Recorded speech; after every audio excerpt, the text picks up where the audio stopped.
Welcome to the biology brief channel. +2 ബയോളജിയിൽ molecular base of inheritance എന്ന chapter നമ്മൾ പഠിച്ചുകൊണ്ടിരിക്കുന്നത്. ഇന്ന് അതിൻ്റെ 3ാമത്തെ ക്ലാസ്സാണ്. വേഗം തന്നെ ഈ ചാനൽ സബ്സ്ക്രൈബ് ചെയ്യാത്തവർ വേഗം സബ്സ്ക്രൈബ് ചെയ്യുക. നമ്മൾ ഇന്നത്തെ ക്ലാസ്സിൽ നോക്കുന്നത് സെർച്ച് ഫോർ ജനറ്റിക് മെറ്റീരിയൽ, ഏതാണ് ജനറ്റിക് മെറ്റീരിയൽ എന്നുള്ള അന്വേഷണത്തിലേക്കാണ് നമ്മൾ ഇന്നത്തെ ക്ലാസ് പോകുന്നത്. മുന്നോട്ട് പോകാം. അപ്പോൾ നമുക്കറിയാം 1866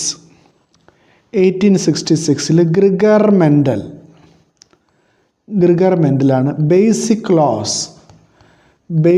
loss of genetics 1866 Gregor Mendel പുറത്തുവിടുന്നത്. ഇനി അതിനുശേഷം 1869 ന്യൂക്ലിയൻ, നമുക്കറിയാം ഫ്രെഡറിക് മീഷർ ന്യൂക്ലിയൻ എന്ന് പറയുന്ന ന്യൂക്ലിക് ആസിഡിനെ കണ്ടുപിടിക്കുന്നത് 1869. അപ്പം ഒരേ കാലയളവിൽ തന്നെ ജെനറ്റിക്സ് എന്ന് പറയുന്ന ഒരു ബ്രാഞ്ചിന് തുടക്കം ഉണ്ടാകുന്നു. അതേ കാലയളവിൽ തന്നെ അതിനാധാരമായ കെമിക്കൽ സബ്സ്റ്റൻസ് ഏതാണെന്ന് കണ്ടുപിടിക്കപ്പെട്ടുവെങ്കിൽ തന്നെയും ജെനറ്റിക് മെറ്റീരിയൽ, യഥാർത്ഥത്തിലുള്ള ജെനറ്റിക് മെറ്റീരിയൽ ഏതാണെന്ന് കണ്ടുപിടിക്കാൻ വീണ്ടും ഒരുപാട് കാലയളവ് മുന്നോട്ട് പോകേണ്ടതായി വന്നു. കാരണം ഈ ന്യൂക്ലിക് ആസിഡ് എന്ന് പറയുന്നത് വളരെ വലിയ മോളിക്യൂളാണ്. ആ ലാർജായിട്ടുള്ള മോളിക്യൂളിനെ അന്നത്തെ ടെക്നോളജി അനുസരിച്ച് ഐസൊലേറ്റ് ചെയ്തെടുക്കാനോ പുതിയ റിസർച്ചുകൾ നടത്താനുള്ള സാഹചര്യം ഉണ്ടായിരുന്നില്ല. ഇനി നമുക്ക് ഇയർലി ഡെവലപ്മെൻറ്റ്സ് ഓഫ് ജെനറ്റിക്സിലെ ഇയർലി ഡെവലപ്മെൻറ്റ്സ് ഒന്ന് പരിശോധിച്ച് വരാം.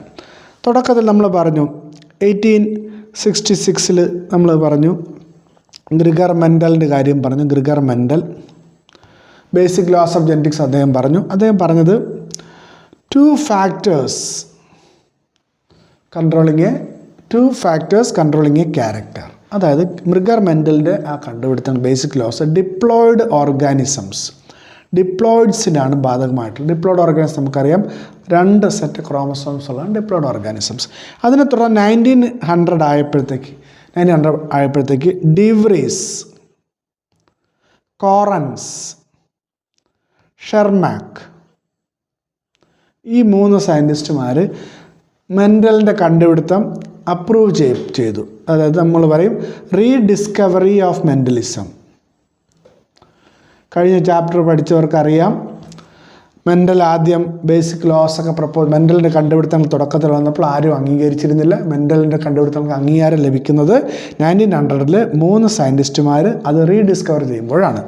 ഇനി 1902 ആയപ്പോഴത്തേക്ക് 1902 ആകുമ്പോഴത്തേക്ക് ക്രോമസോം തിയറി ഓഫ് ഹെറിഡിറ്റി. ആരൊക്കെയാണ്? Sutton and Boveri. അപ്പോൾ 1902 ആയപ്പോൾ Sutton and Boveri chromosome theory of heredity propose ചെയ്യുന്നു. അതിനുശേഷം 1910 ആയപ്പോൾ ടി എച്ച് മോർഗൻ അദ്ദേഹത്തിൻ്റെ എക്സ്പെരിമെൻ്റ് ടൂൾ നമുക്കറിയാം ഡ്രോസോഫിലയാണ്. ഡ്രോസോഫിലിൽ എക്സ്പെരിമെൻറ്റുകൾ നടത്തിയതിന് ശേഷം അദ്ദേഹം ലിങ്കേജ്,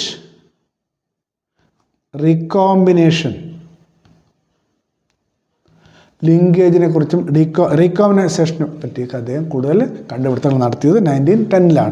ഇനി അതിനെ തുടർന്ന് അദ്ദേഹത്തിൻ്റെ ശിഷ്യന്മാരായ അദ്ദേഹത്തിൻ്റെ സ്റ്റുഡൻസായ സ്റ്റർട്ടീവൻറ്റ് അദ്ദേഹമാണ് ജീൻ മാപ്പ് കണ്ടുപിടിക്കുന്നത് സ്റ്റർട്ടീവൻ്റാണ്. അതിനുശേഷം ബ്രിഡ്ജസ് അദ്ദേഹമാണ് ജെനിക് ബാലൻസ് തിയറി. ഇതെല്ലാം ഡ്രോസോഫിലയിൽ നിന്നുള്ള കണ്ടുപിടുത്തങ്ങളായിരുന്നു. അപ്പോൾ ഇതൊക്കെയാണ് തുടക്കത്തിൽ ഒരു ചരിത്രം എന്ന് പറയുന്നത്. അപ്പോൾ 1866 മുതൽ ഇനി 1910 തൊട്ട് താഴോട്ട് 1911 1922 വരെ ഇങ്ങനെ കണ്ടുപിടുത്തങ്ങൾ വന്നു. പക്ഷേ ഈ കണ്ടുപിടുത്തങ്ങളെല്ലാം നിങ്ങൾ നോക്കുമ്പോൾ അറിയാം ഇതെല്ലാം ക്രോമസോമൽ ലെവലിലാണെന്ന് മനസ്സിലാക്കാം. ഡിപ്ലോയിഡ് എന്ന് പറയുന്ന ക്രോമസോമിൻ്റെ 2 സെറ്റ് ക്രോമസോം നമ്പർ ഡിപ്ലോയിഡ് എന്ന് പറയുന്നത്. ഇനി ബാക്കിയുള്ള ക്രോമസോം തിയറി ഓഫ് ഹെറിഡിറ്റി വരുന്നു. ഇനി ഡ്രോസോഫിലയിലെ ക്രോമസോമുകളിൽ പഠനം നടത്തിയിട്ടാണ് ടി എച്ച് മോർഗനും അദ്ദേഹത്തിൻ്റെ സ്റ്റുഡൻസ് ബാക്കി കണ്ടുപിടുത്തങ്ങൾ പറഞ്ഞത്. അപ്പോൾ അവിടെയെല്ലാം ക്രോമസോം ലെവൽ ഓഫ് ജെനറ്റിക്സ് ആണ്. ഇനി അതിനുശേഷം 1926 കാലയളവ് മുതലാണ് ജെനറ്റിക്സിന് മോളിക്കുലാർ ലെവലിലെത്തുന്നത്. മോളിക്കുലാർ ലെവലിലേക്ക് ജെനറ്റിക്സ് എത്തുന്നത് 1926 തൊട്ടാണ്. അപ്പോൾ അവിടെ നമുക്ക് പ്രധാനപ്പെട്ട ഒരു ഒരു കണ്ടുപിടുത്തത്തെ പറ്റി പറയേണ്ടതായിട്ട് വരും. ആ കണ്ടുപിടുത്തം പറയുന്നത് ഇതാ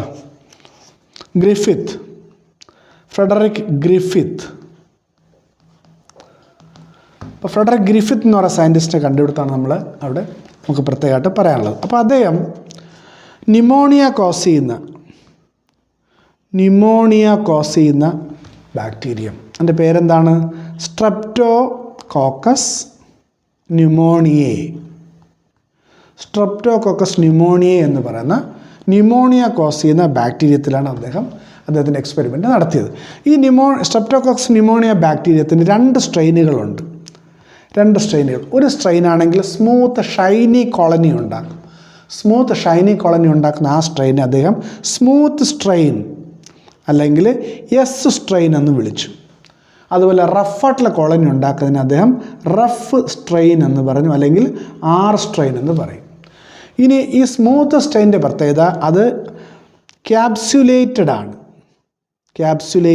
എന്ന് പറഞ്ഞാൽ അതിന് ചുറ്റും ഒരു ക്യാപ്സ്യൂൾ കവറിങ് കാണാം, മ്യൂക്കസ് കവറിങ് കാണാം. എന്നാൽ റഫ് സ്ട്രെയിൻ ആണെങ്കിൽ ക്യാപ്സ്യൂളില്ല, നമ്മൾ അതിനെ പറയും നോൺ ക്യാപ്സ്യുലേറ്റഡ് എന്ന് പറയും. ഇനി ഈ സ്മൂത്ത് സ്ട്രെയിനാണ് ന്യൂമോണിയ ഉണ്ടാക്കാനുള്ള കഴിവുള്ളത്. അത് നമ്മളതിനെ പറയും വിരുലൻ്റ് എന്ന് വിളിക്കും. വിരുലൻ്റ് എന്ന് പറഞ്ഞാൽ ഡിസീസ് കോസിങ്. അപ്പോൾ ന്യൂമോണിയ കോസ് ചെയ്യാൻ കപ്പാസിറ്റി ഉള്ളത് എസ് സ്ട്രെയിനാണ് അല്ലെങ്കിൽ സ്മൂത്ത് സ്ട്രെയിനാണ്. അപ്പോൾ റഫ് സ്ട്രെയിൻ എന്ന് പറയുന്നത് നോൺ വിരുലൻ്റ് എന്ന് നമുക്ക് വിളിക്കേണ്ടി വരും. നോൺ വിരുലൻ്റ്. അപ്പം ഈ സ്ട്രെയിനുകളെ അദ്ദേഹം ഒരു എലിയിൽ ഇൻജക്റ്റ് ചെയ്തുകൊണ്ടാണ് ഈ അദ്ദേഹത്തിൻ്റെ എക്സ്പെരിമെൻറ്റുകൾ അദ്ദേഹം നടത്തിക്കൊണ്ടിരുന്നത്. ഇനി അദ്ദേഹത്തിൻ്റെ എക്സ്പെരിമെൻറ്റിലേക്ക് നമ്മൾ പോകുമ്പോഴത്തേക്ക് ആ എക്സ്പെരിമെൻറ്റിനെ വിളിക്കുന്ന പേര് ട്രാൻസ്ഫോർമേഷൻ എക്സ്പെരിമെൻ്റ് എന്നാണ് വിളിക്കുക. ട്രാൻസ്ഫോർമേഷൻ എക്സ്പെരിമെൻറ്റ് 1928 അതിൻ്റെ റിസൾട്ടുകൾ പുറത്തു വരുന്നത്. ആ എക്സ്പെരിമെൻ്റ് ഒരു ഡയഗ്രാം ചിത്രത്തിൻ്റെ രൂപത്തിൽ ഇവിടെ കൊടുത്തിരിക്കുന്നത് നോക്കൂ. അദ്ദേഹം ആദ്യം ഫസ്റ്റ് അദ്ദേഹം ചെയ്യുന്നത് നോക്കൂ, ലിവിങ് എസ്ട്രെയിനെ എലിയിലേക്ക് ഇഞ്ചക്റ്റ് ചെയ്തപ്പോൾ അപ്പോൾ ലിവിങ് എസ്ട്രെയിനാണ്, നമ്മൾ നേരത്തെ പറഞ്ഞു എസ്ട്രെയിൻ വിരുലൻ്റ് ആണ്, ഡിസീസ് കോസിങ് ആണ്. അപ്പോൾ അവിടെ മൗസ് ന്യൂമോണിയ ബാധിക്കുകയും ചാകുകയും ചെയ്യുന്നത് നമുക്കവിടെ കാണാൻ പറ്റും. Mouse dies. ഇനി അടുത്ത അദ്ദേഹം ചെയ്ത ലിവിങ് ആർ സ്ട്രെയിൻ നമുക്കറിയാം നോൺ വിരുലൻ്റ് ആണ്, അതിന് ഡിസീസ് കോസ് ചെയ്യാനുള്ള കപ്പാസിറ്റി ഇല്ല. ആ ലിവിങ് ആർ സ്ട്രെയിനെ അദ്ദേഹം മൗസിലേക്ക് ഇഞ്ചക്റ്റ് ചെയ്യുന്നത് സ്വാഭാവികമാണ്, മൗസിന് ന്യൂമോണിയ ഉണ്ടാകില്ല, അവയെല്ലാം സർവൈവ് ചെയ്യുകയും ചെയ്യും. ഇനി അദ്ദേഹം മൂന്നാമത്തെ സ്റ്റെപ്പിൽ അദ്ദേഹം ചെയ്തത് ഈ എസ്ട്രെയിനെ ഡിസീസ് ഉണ്ടാക്കാനുള്ള എസ്ട്രെയിനെ ഹീറ്റ് കിൽ ചെയ്യാൻ അദ്ദേഹം എടുത്ത ടെമ്പറേച്ചർ എന്ന് പറയുന്നത് 60 to 80 ഡിഗ്രി സെൻറ്റിഗ്രേഡാണ് അദ്ദേഹം എടുത്തത്.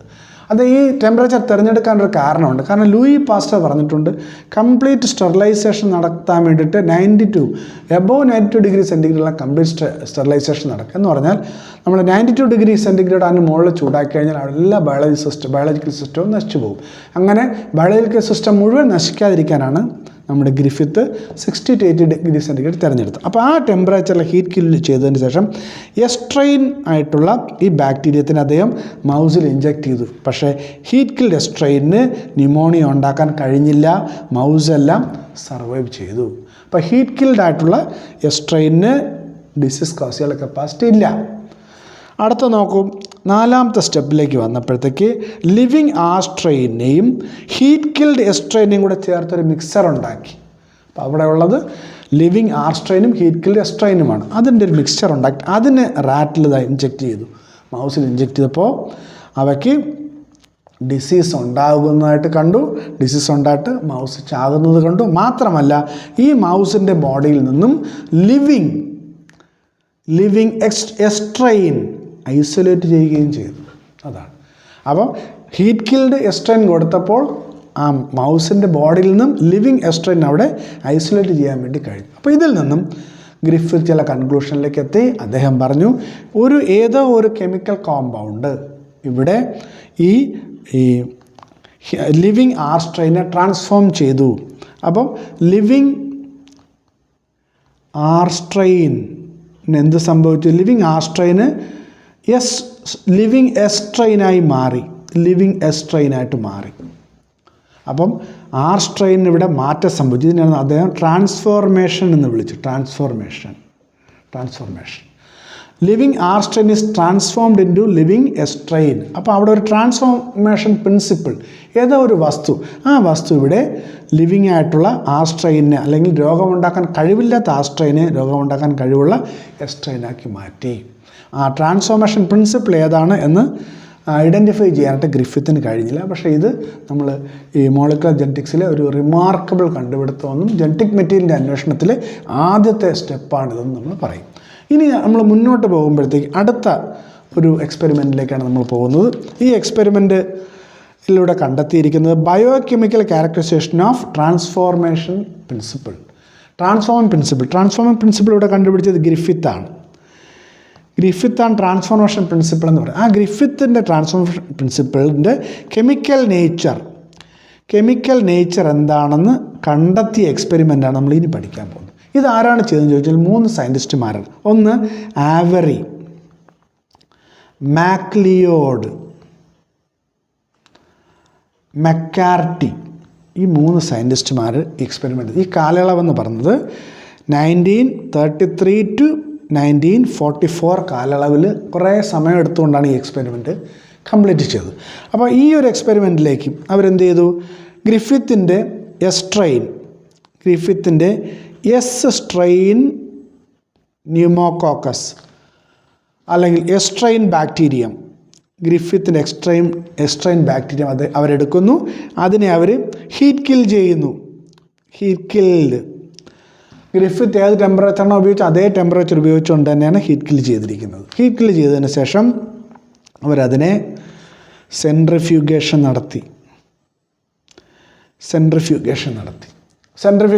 സെപ്പറേറ്റ് ചെയ്തു. അപ്പോൾ എന്താ സംഭവിക്കുക? സെൻട്രിഫ്യൂഗേഷൻ നടത്തുമ്പോൾ ഒരു സെൻട്രിഫ്യൂജ് ട്യൂബ് ഉണ്ടാവും. ഈ സെൻട്രിഫ്യൂഗേഷനിൽ വെയിറ്റ് കൂടിയ താഴെ സെഡിമെൻറ്റ് ചെയ്യുന്നു, വെയിറ്റ് കുറഞ്ഞ മേലെ സൂപ്പർനേറ്റൻ്റ് ആയിട്ട് വരുന്നു. അപ്പോൾ ഇവിടെ സെഡിമെൻറ്റും കാണും, സൂപ്പർനേറ്റൻറ്റും കാണും. അപ്പോൾ ഇവിടെ സെഡിമെൻ്റായിട്ട് കണ്ടെത്തിയത് ബാക്ടീരിയൽ സെൽ വാള്, സെൽ മെംബ്രെയിൻ, ഇതെല്ലാം ഇവിടെ സെഡിമെൻറ്റ് ചെയ്യപ്പെട്ടു.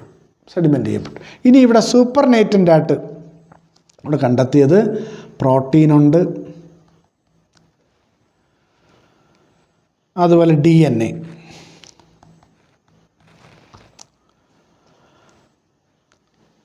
പ്രോട്ടീനുണ്ട്, DNA ഉണ്ട്, RNA ഉണ്ട്, ലിപ്പിഡ്, ഇതെല്ലാം ഇവിടെ കാണാം.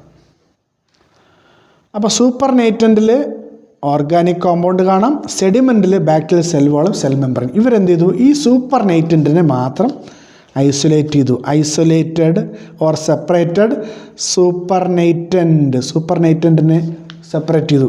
ഇനി ആ സൂപ്പർനേറ്റൻ്റെ 4 ഡിഫറൻറ്റ് ടെസ്റ്റ് ട്യൂബിലേക്ക് മാറ്റി, 4 സാമ്പിളാക്കി മാറ്റി. അപ്പോൾ എന്തൊക്കെയാണ് ഇവിടെ സംഭവിച്ചത്? എസ്ട്രെയിൻ ബാക്ടീരിയം, ഗ്രിഫിത്തിൻ്റെ S strain bacterium, living S strain bacteria collect ചെയ്യുന്നു, അതിനെ ഹീറ്റ് കിൽ ചെയ്തതിന് ശേഷം അതിനെ സെൻട്രിഫ്യൂഗേഷൻ നടത്തി സെപ്പറേറ്റ് ചെയ്തതിന് ശേഷം ആ സെൻട്രിഫ്യൂഗേഷൻ ട്യൂബിനകത്ത് സെഡിമെൻറ്റ് ചെയ്തത് ബാക്ടീരിയൽ സെൽ വാളും സെൽ മെംബ്രെയിനുമാണ്. സൂപ്പർനേറ്റൻ്റായിട്ട് ഓർഗാനിക് കോമ്പൗണ്ടുകളായ പ്രോട്ടീൻ, ലിപ്പിഡ്, DNA, RNA ഇവ കിട്ടി. അവയെ 4 ടെസ്റ്റ് ട്യൂബിലേക്ക് എടുത്തു. ഇനി നമ്മൾ ആ 4 ടെസ്റ്റ് ട്യൂബിൻ്റെ ചിത്രത്തിലേക്ക് പോവുകയാണ്. നോക്കൂ, test tube number 1, test tube number 2, test tube number 3, 4 test tube. ഈ 4 ടെസ്റ്റ് ട്യൂബിലേക്ക് എടുത്തിരിക്കുന്നത് എന്താണ്? ഈ 4 ടെസ്റ്റ് ട്യൂബിലേക്ക് എടുത്തിരിക്കുന്നത് സൂപ്പർനേറ്റൻ്റാണ്. സെൻട്രിഫ്യൂഗേഷൻ നടത്തി ലഭിച്ച സൂപ്പർനേറ്റൻ്റ്. ഈ സൂപ്പർനേറ്റൻ്റ് എന്തൊക്കെയാണുള്ളത്? പ്രോട്ടീനുണ്ട്, ലിപ്പിഡുണ്ട്, RNA ഉണ്ട്, DNA ഉണ്ട്. അപ്പോൾ ഇതിനകത്തുള്ള ഈ സൂപ്പർനേറ്റൻ്റിലെ കെമിക്കലിനെ ഡൈജസ്റ്റ് ചെയ്യാൻ വേണ്ടി അവർ ഓരോ എൻസൈം ഇവിടെ ഉപയോഗിച്ചു. പ്രോട്ടീനേസ് എൻസൈമാണ് ആദ്യത്തെ ടെസ്റ്റ് ട്യൂബിലേക്ക് അവർ ഉപയോഗിച്ചു, പ്രോട്ടീനേസ് എൻസൈം. രണ്ടാമത്തെ ടെസ്റ്റ് ട്യൂബിൽ ലിപ്പേസ് എൻസൈം ഉപയോഗിച്ചു. മൂന്നാമത്തേലാണെങ്കിൽ RNase, നാലാമത്തേൽ DNase എൻസൈം കൊണ്ട് ട്രീറ്റ് ചെയ്തു.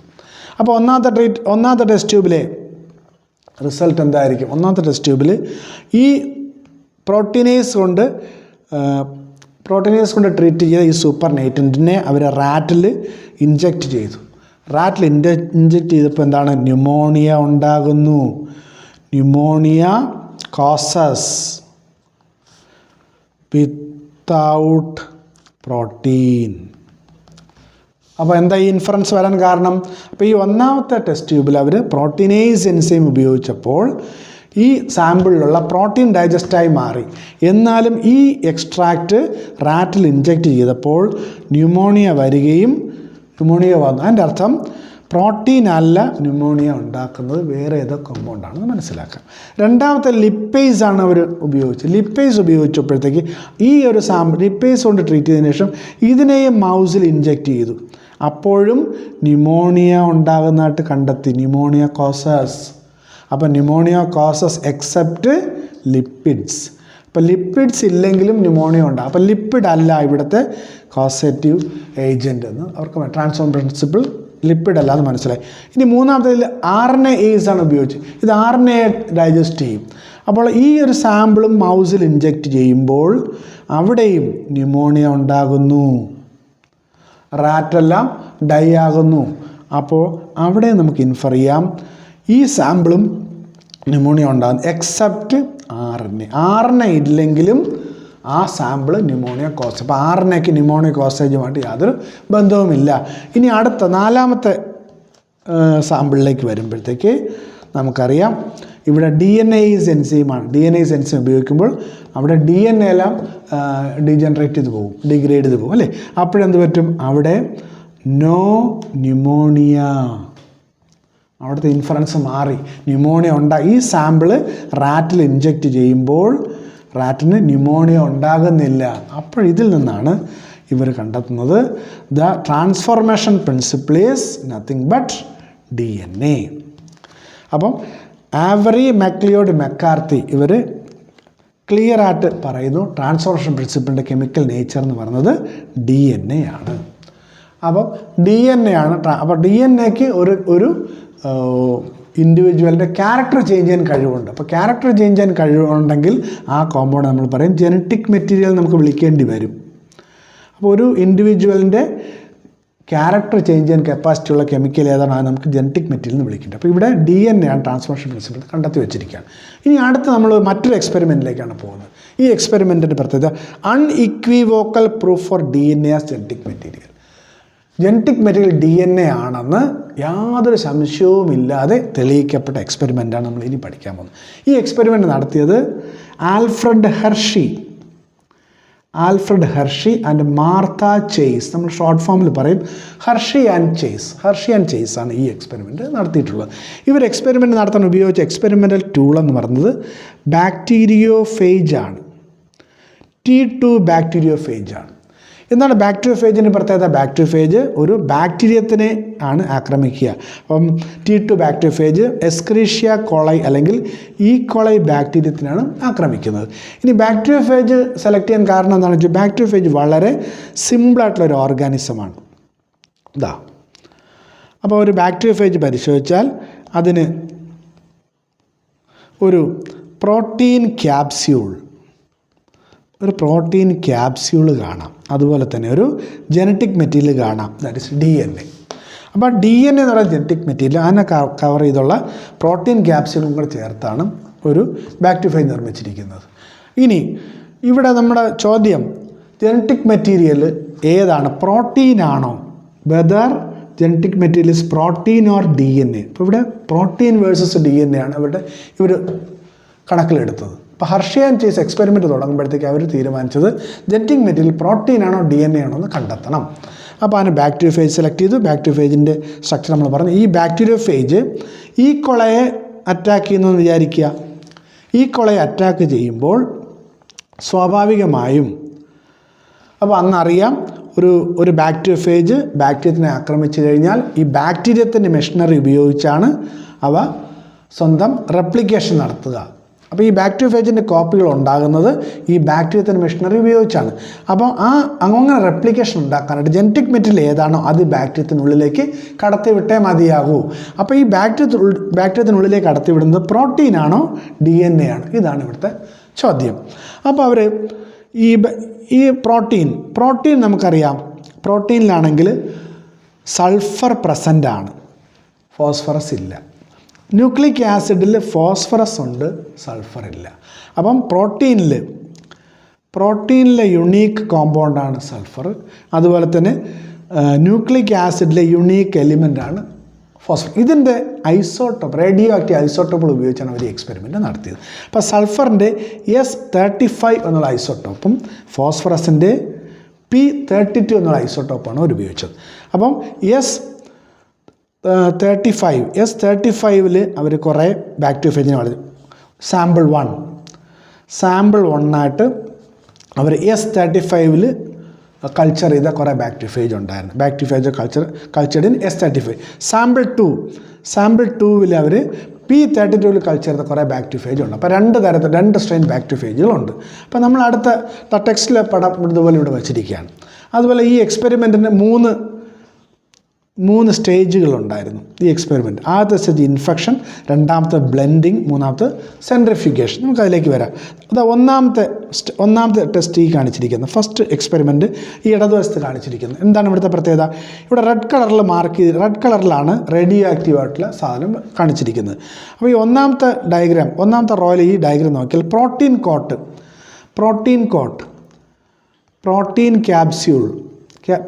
Capsule radio ആക്റ്റീവാണ്.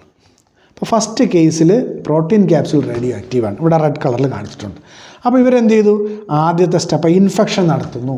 ഹർഷിയാൻ ചേസ് ആദ്യം ഇൻഫെക്ഷൻ നടത്തുന്നു. ഇൻഫെക്ഷൻ എന്ന് പറയുമ്പോൾ ബാക്ടീരിയത്തിനെ ആക്രമിക്കാൻ, ഇൻഫെക്റ്റ് ചെയ്യാനായിട്ട് അനുവദിക്കുന്നു.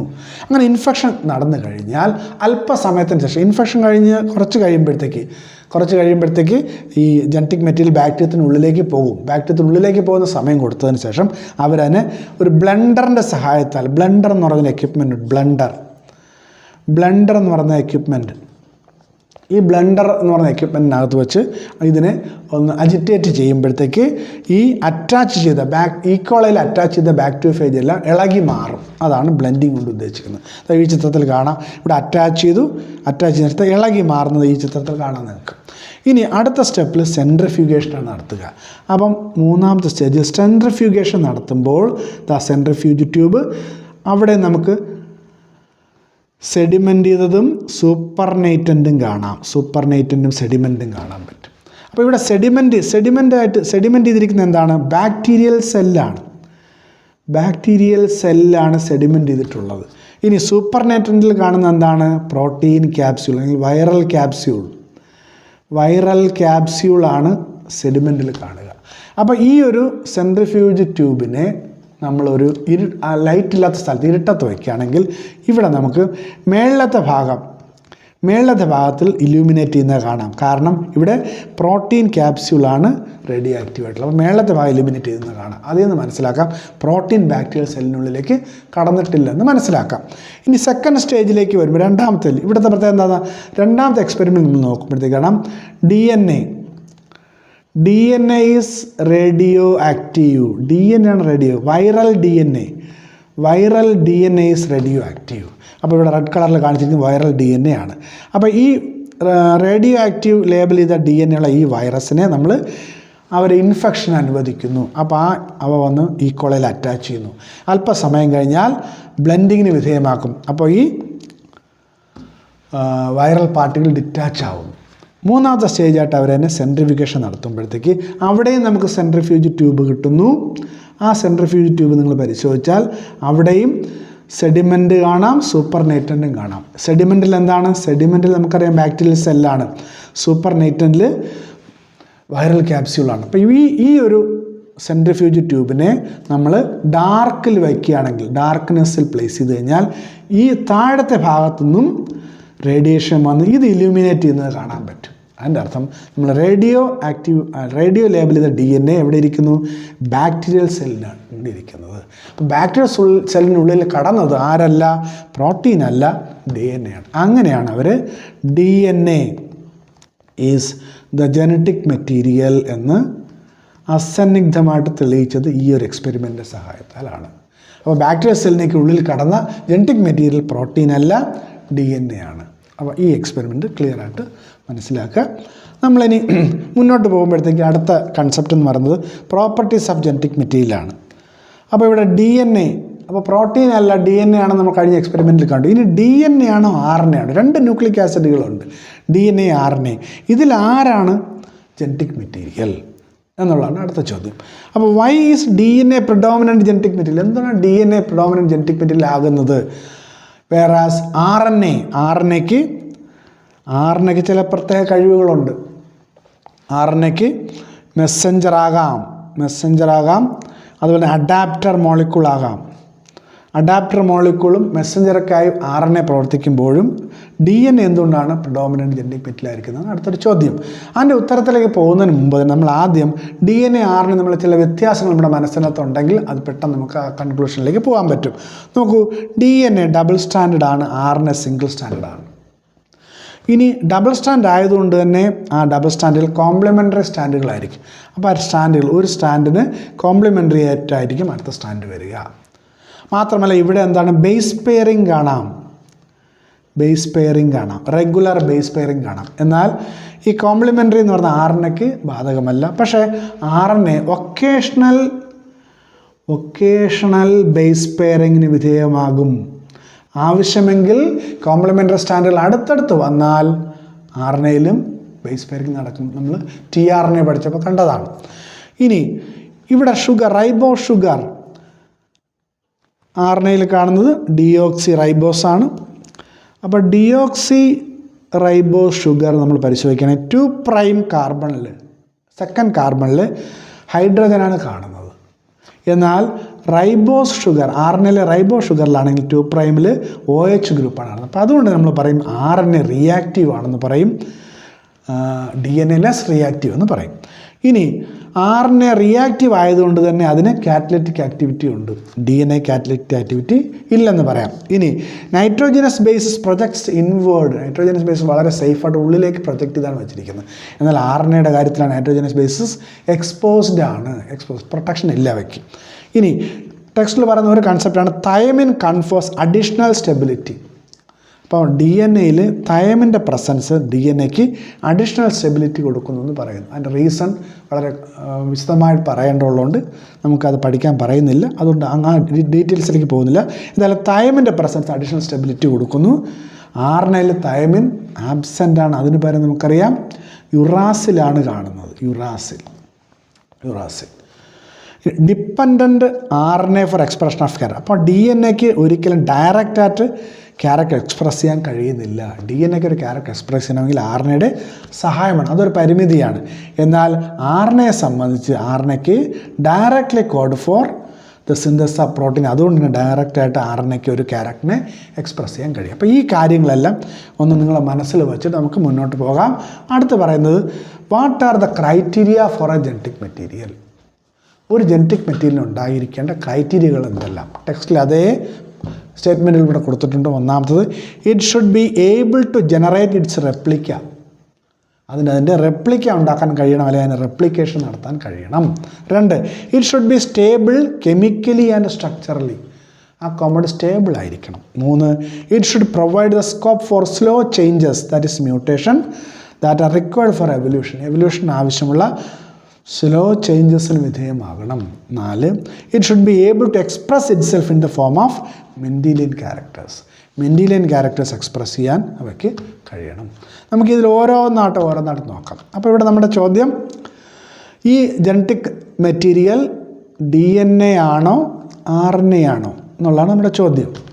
അപ്പോൾ ഈ ഓരോ പോയിന്റുകളും നമുക്ക് ഈ രണ്ടിലും അപ്ലൈ ചെയ്ത് നോക്കാം. ഒന്നാമത്തെ പോയിന്റ്, റെപ്ലിക്കേഷൻ നടത്താൻ കഴിയണം. ഫസ്റ്റ് പോയിന്റ്, റെപ്ലിക്കേഷൻ നടത്താൻ കഴിയണം. ഇവിടെ നമുക്കറിയാം DNA ഡബിൾ സ്റ്റാൻഡേർഡാണ്. ഈ 2 സ്റ്റാൻഡും കോംപ്ലിമെൻ്ററി ആണ്. ഇവയ്ക്ക് റെപ്ലിക്കേറ്റ് ചെയ്യാൻ പറ്റും. നമ്മൾ DNA റെപ്ലിക്കേഷൻ അടുത്ത ക്ലാസ്സിൽ പഠിക്കും. അപ്പോൾ ഇതിൽ ഓരോ സ്റ്റാൻഡും ടെംപ്ലേറ്റായിട്ട് മാറിയതിന് ശേഷം അവയുടെ കോംപ്ലിമെൻ്ററി സ്റ്റാൻഡുകളെ നിർമ്മിക്കാം. അപ്പോൾ DNAക്ക് റെപ്ലിക്കേറ്റ് ചെയ്യാനുള്ള കഴിവുണ്ട്, RNAക്കും റെപ്ലിക്കേറ്റ് ചെയ്യാനുള്ള കഴിവുണ്ട്. കാരണം എന്താണ്? RNA ചില വൈറസുകൾ ജനറ്റിക് മെറ്റീരിയലാണ്. RNA വൈറസസ് നമ്മൾ പഠിച്ചു. QB ബാക്ടീരിയോഫേജിൻ്റെ കാര്യം പറഞ്ഞു, അതുപോലെ ടൊബാക്കോ മൊസൈക്ക് വൈറസിൻ്റെ കാര്യം പറഞ്ഞു. അതുപോലെ 2019-20 കാലയളവിൽ നമ്മുടെ ലോകത്തെ മുഴുവൻ കിടുകിട വിറപ്പിച്ച കൊറോണ വൈറസ് അതും RNA വൈറസാണ്. അപ്പോൾ ഈ RNA വൈറസുകളെല്ലാം RNA ജനറ്റിക് മെറ്റീരിയൽ ആയതുകൊണ്ട് അവയ്ക്ക് റെപ്ലിക്കേറ്റ് ചെയ്യണം. അപ്പോൾ ഒരു പ്രത്യേക മെക്കാനിസം വഴി, അതായത് RNA ഡിപ്പെൻഡൻറ്റ് RNA പോളിമറൈസ് വഴിയാണ് അവ സെപ്പറേറ്റ് ചെയ്യുന്നത്. ഒരു RNA സിംഗിൾ സ്റ്റാൻഡാണ് ഇത്. അതിൻ്റെ ഒരു നെഗറ്റീവ് സ്റ്റാൻഡ് ഉണ്ടാക്കുന്നു. ആദ്യം ഈ RNA അതിൻ്റെ നെഗറ്റീവ് സ്റ്റാൻഡ് ഉണ്ടാക്കുന്നു. പിന്നെ നെഗറ്റീവ് സ്റ്റാൻഡ് ഉണ്ടാക്കിയിട്ട് അതിൽ നിന്നും RNA പോസിറ്റീവ് സ്ട്രാൻഡുകൾ ധാരാളം ഉണ്ടാക്കി അങ്ങനെയാണ് RNA റെപ്ലിക്കേറ്റ് ചെയ്യുന്നത്. ആ പ്രോസസ് ഡീറ്റെയിൽ ആയിട്ട് പഠിക്കാൻ നമുക്ക് പറഞ്ഞിട്ടില്ല. എന്തായാലും ഒന്നാമത്തെ കണ്ടീഷൻ, ജനറ്റിക് മെറ്റീരിയലിൻ്റെ ഒന്നാമത്തെ ക്രൈറ്റീരിയ DNA-യും RNA-യും ഫുൾഫിൽ ചെയ്യുന്നു. അവയ്ക്ക് രണ്ടുപേർക്കും റെപ്ലിക്കേറ്റ് ചെയ്യാൻ കഴിവുണ്ട്. ഈ ഒരു ക്രൈറ്റീരിയ എടുക്കുമ്പോൾ തന്നെ പ്രോട്ടീൻ ഔട്ടാവുകയാണ്. പ്രോട്ടീൻ ഈ മത്സരത്തിന് പുറത്തേക്ക് വന്നു. കാരണം പ്രോട്ടീൻ റെപ്ലിക്കേറ്റ് ചെയ്യാനുള്ള കഴിവില്ല. RNA DNA മാത്രമേ ഇനി മത്സരത്തിനുള്ളൂ. അടുത്ത രണ്ടാമത്തെ point, should be stable chemically and structurally. അപ്പോൾ സെക്കൻഡ് പോയിന്റ് എന്ന് പറയുന്നത് ജനറ്റിക് മെറ്റീരിയൽ സ്റ്റേബിൾ ആയിരിക്കണം. അപ്പോൾ നമുക്കറിയാം ഒരു ഇൻഡിവിജ്വൽ, ഒരു ജീവിയുടെ ഏത് ലൈഫ് സൈക്കിളിലായാലും, ആ ജീവിയുടെ ഏത് ഏജിലായാലും, ആ ജീവിയിൽ എന്ത് ഫിസിയോളജിക്കൽ ചേഞ്ച് നടത്തിയാലും ജനറ്റിക് മെറ്റീരിയലിന് മാറ്റം ഉണ്ടാകാൻ പാടില്ല. മാത്രമല്ല ഒരു ജനറേഷൻ അടുത്ത ജനറേഷനിലേക്ക് കൈമാറ്റം ചെയ്യപ്പെടുന്നതും ജനറ്റിക് മെറ്റീരിയലാണ്. അപ്പോൾ ജനറ്റിക് മെറ്റീരിയൽ സ്റ്റേബിൾ ആയിരിക്കണം. അപ്പോൾ സ്റ്റെബിലിറ്റിയുടെ കാര്യത്തിൽ DNA നമുക്കറിയാം, DNA ഡബിൾ സ്ട്രാൻഡ് ആയതുകൊണ്ട് തന്നെ ഒരു സ്ട്രാൻഡിൽ എന്തെങ്കിലും ഡാമേജ് വരികയാണെങ്കിൽ അടുത്ത സ്ട്രാൻഡ് കൊണ്ട് അത് റിപ്പയർ ചെയ്യാനോ അത് മേക്കപ്പ് ചെയ്യാനോ അവിടെ കഴിയും. ഇവിടെ നമുക്കറിയാം 2' H ആയതുകൊണ്ട് സ്റ്റേബിളായിട്ടുള്ള കോമ്പൗണ്ടാണ്. മാത്രമല്ല ഗ്രിഫിത്തിൻ്റെ എക്സ്പെരിമെൻറ്റിൽ നമുക്ക് മനസ്സിലാക്കാം, ഈ ഹീറ്റ് കിൽഡ് ആയിട്ടും S സ്ട്രെയിനിലെ ജനറ്റിക് മെറ്റീരിയലിന് കേടുപാടൊന്നും സംഭവിച്ചില്ല. അപ്പോൾ ഗ്രിഫിത്തിൻ്റെ എക്സ്പെരിമെൻറ്റിൽ ഹീറ്റ് കിൽഡായ എസ്ട്രെയിൻ ബാക്ടീരിയത്തിൻ്റെ ജനറ്റിക് മെറ്റീരിയലിന് കേട് സംഭവിക്കാത്തതുകൊണ്ടാണ് വീണ്ടും അത് ട്രാൻസ്ഫോർമേഷനിലേക്ക് പോകുന്നത്. മാത്രവുമല്ല നമുക്ക് ഇന്നറിയാം, ഒരു ഡബിൾ സ്റ്റാൻഡേർഡ് DNA നമ്മൾ ജെൻ്റലി ഹീറ്റ് ചെയ്ത് കഴിഞ്ഞാൽ ഇത് ഈ രണ്ട് സ്റ്റാൻഡ് സെപ്പറേറ്റ് ചെയ്യുന്നു നമുക്കറിയാം. നമ്മൾ ഡീനാച്ചുറേഷൻ എന്ന് പറയും. എന്നാൽ സ്യൂട്ടബിൾ കണ്ടീഷൻ തിരിച്ചു കൊടുക്കാമെങ്കിൽ ഈ സെപ്പറേറ്റ് രണ്ട് സ്റ്റാൻഡുകൾ വീണ്ടും ഒന്നിക്കുന്നത് കാണാം.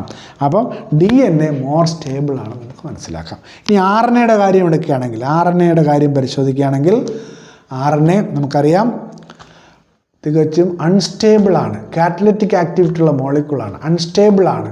റൈബോസിലെ 2' OH ഗ്രൂപ്പാണ്, ഹൈലി റിയാക്റ്റീവ് ആയിട്ടുള്ള സാധനമാണ്. അതുകൊണ്ട് തന്നെ അവയ്ക്ക് സ്റ്റെബിലിറ്റി വളരെ കുറവ്. അപ്പം സ്റ്റേബിൾ കോമ്പൗണ്ടാണ് ജനറ്റിക് മെറ്റീരിയൽ എങ്കിൽ അത് നമ്മൾ സെലക്ട് ചെയ്യുക ആരെയായിരിക്കും? DNA ആയിരിക്കും. അപ്പോൾ സ്റ്റെബിലിറ്റിയുടെ കാര്യം പറയുമ്പോൾ suitable genetic material should be DNA. അടുത്ത മൂന്നാമത്തെ പോയിന്റിലേക്ക് നമുക്ക് വരാം. എന്താണ് third point? It should provide the scope for slow changes that are required for evolution. Slow change, mutation വിധേയമാകുന്നതായിരിക്കണം. ഇപ്പം നമുക്കറിയാം തേർഡ് പോയിന്റ്, മ്യൂട്ടേഷൻ വിധേയമാകുന്നതായിരിക്കണം. അപ്പോൾ DNAക്ക് മ്യൂട്ടേറ്റ് ചെയ്യാനുള്ള കഴിവുണ്ട്.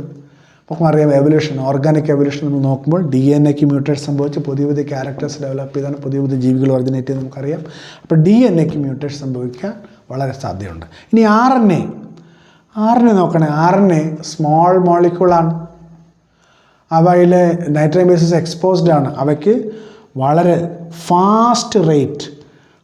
ഇപ്പോൾ ചെറിയ മോളിക്യൂൾ ആയതുകൊണ്ടും റിയാക്റ്റീവ് ആയതുകൊണ്ടും ഫാസ്റ്റ് റേറ്റ് ഓഫ് മ്യൂട്ടേഷനാണ് RNA കാണിക്കുന്നത്. ഇപ്പോൾ RNA വൈറസുകളിലൊക്കെ വളരെ വേഗത്തിലാണ് RNA വൈറസുകൾക്ക് എവല്യൂഷൻ സംഭവിക്കുന്നത്. അപ്പം മ്യൂട്ടേഷൻ രണ്ട് പേർക്കും നടക്കുന്നു എന്ന് നമുക്കിത് മനസ്സിലാക്കാം. അപ്പോൾ ജനറ്റിക് മെറ്റീരിയലായ DNAയിലും RNAയിലും മ്യൂട്ടേഷൻ നടക്കുന്നു. ഫോർത്ത് പോയിൻ്റായിട്ട് ആണ് പറയുന്നത് ക്യാരക്ടർ എക്സ്പ്രസ് ചെയ്യാൻ കഴിയണം. അപ്പോൾ ഒരു ജനറ്റിക് മെറ്റീരിയലിന് അതിൻ്റെ ജനറ്റിക് ഇൻഫർമേഷൻ സ്റ്റോർ ചെയ്യാനും അതിനെ എക്സ്പ്രസ് ചെയ്യാനും കഴിയണം. അപ്പം അത് മെൻഡീലിയൻ ക്യാരക്ടർ സെഗ്രിഗേറ്റ് ചെയ്യണം. അപ്പോൾ മെൻഡീലിയൻ ക്യാരക്ടർ എന്ന് പറയുമ്പോഴത്തേക്ക് അവിടെ ഡോമിനൻ്റ് ക്യാരക്ടേഴ്സും കാണാം, ഡോമിനൻ്റ് ട്രൈറ്റും കാണാം, റിസസീവ് ട്രൈറ്റുകളും കാണാം. അപ്പം ജീൻ ക്യാപിറ്റൽ R ആണെങ്കിൽ റെഡ് ഫ്ലവർ ഉണ്ടാകണമെങ്കിൽ ഈ ജീന് കാണുന്നത് ജനറ്റിക് മെറ്റീരിയൽ ആയിരിക്കും. DNA ഫോർ എക്സാമ്പിൾ DNA ആണ് ജീൻ എന്ന് വിചാരിക്കുക. അപ്പോൾ DNAയിൽ കാണാം. ഈ DNAയിൽ നിന്നും റെഡ് കളർ ഉണ്ടാക്കാനുള്ള റിയാക്ഷൻ നടക്കുന്ന എൻസൈം ഉണ്ടാക്കണം, അല്ലെങ്കിൽ പ്രോട്ടീൻ ഉണ്ടാകണം. അപ്പോൾ മെൻഡീലിയൻ ക്യാരക്ടേഴ്സ് എക്സ്പ്രസ് ചെയ്യണമെങ്കിൽ ജീന് ഒരു പ്രോട്ടീൻ സിന്തസൈസ് ചെയ്യണം, അല്ലെങ്കിൽ DNA പ്രോട്ടീൻ സിന്തസിലേക്ക് പോകണം. DNAക്ക് ഡയറക്റ്റായിട്ട് പ്രോട്ടീൻ സിന്തസ് ചെയ്യാൻ കഴിയില്ല. DNA RNA എന്ന് പറഞ്ഞ ഇൻ്റർമീഡിയറി വഴിയാണ് പ്രോട്ടീൻ സിന്തസ് ചെയ്യുന്നത്. അപ്പോൾ DNAക്ക് ഡയറക്റ്റായിട്ട് ക്യാരക്ടർ എക്സ്പ്രസ് ചെയ്യാൻ കഴിയുന്നില്ല, പക്ഷേ ഇൻഡയറക്റ്റായിട്ട് എക്സ്പ്രസ് ചെയ്യുന്നു, ക്യാരക്ടർ സ്റ്റോർ ചെയ്യുന്നു. ഇനി RNAക്ക് ആണെങ്കിൽ ഡയറക്റ്റായിട്ട് തന്നെ അതിൻ്റെ ക്യാരക്ടർ എക്സ്പ്രസ് ചെയ്യാനുള്ള കഴിവുണ്ട്. കാരണം RNAക്ക് ഡയറക്റ്റായിട്ട് പ്രോട്ടീൻ സിന്തസിനെ കൺട്രോൾ ചെയ്യാം. അപ്പം ഈ ക്യാരക്ടർ എക്സ്പ്രസ് ചെയ്യുന്നതിൻ്റെ കാര്യത്തിൽ RNAയേക്കാൾ കുറച്ചുകൂടി ബെറ്റർ DNA ആണെന്ന് പറയും. അപ്പം നമ്മൾ ഈ 4 ക്യാരക്ടേഴ്സ് അനലൈസ് ചെയ്യുകയാണെങ്കിൽ അവസാനത്തെ ഏബിൾ ടു എക്സ്പ്രസ് ഇറ്റ്സെൽഫ് എന്നുള്ളതിൽ മാത്രമേ നമുക്ക് RNAയെ കൂടുതൽ ഫേവർ ചെയ്യാൻ കഴിയുക. ബാക്കി ക്യാരക്ടേഴ്സൊക്കെ വെച്ച് നോക്കുമ്പോഴത്തേക്ക് പ്രധാന ജനറ്റിക് മെറ്റീരിയലിന് പ്രധാനമായി ഉണ്ടാകേണ്ട കാര്യം സ്റ്റെബിലിറ്റിയാണ്. ആ സ്റ്റെബിലിറ്റി കാണിക്കുന്നത് DNA ആണ്. അപ്പോൾ നമ്മുടെ നേരത്തെയുള്ള ചോദ്യത്തിന് ഉത്തരം ഇവിടെ ലഭിക്കുകയാണ്. Why is DNA predominant genetic material എന്ന് പറഞ്ഞു കഴിഞ്ഞാൽ അതിൻ്റെ answer DNA is a stable compound. DNA is chemically and structurally stable, so it is considered as, or it becomes the genetic material. അപ്പോൾ ഇത്രയും കാര്യങ്ങൾ നമ്മൾ ക്ലാസ്സിൽ നമ്മൾ മനസ്സിലാക്കാനായിട്ട് നമ്മൾ ഉദ്ദേശിച്ചത്. ഇനി നമുക്ക് കഴിഞ്ഞ പരീക്ഷകൾക്ക് ചോദിച്ച ക്വസ്റ്റ്യനും കൂടെ ഡിസ്കസ് ചെയ്തിട്ട് നമുക്ക് നിർത്താം. ഒന്നാമത്തെ ക്വസ്റ്റ്യൻ 2023 ചോദിച്ച ഒന്നാമത്തെ ക്വസ്റ്റ്യനാണ്. unequivocal proof that DNA is a genetic material was first proposed by. അപ്പോൾ DNA ആണ് ജനറ്റിക് മെറ്റീരിയൽ എന്ന് പറയുന്നത് അൺഇക്വിവോക്കൽ പ്രൂഫ് വന്നത് ബാക്ടീരിയോഫേജിലെ എക്സ്പെരിമെൻറ്റിൽ നിന്നാണ്. അപ്പോൾ നമ്മൾ പഠിച്ചതാണ് ബാക്ടീരിയോഫേജിൽ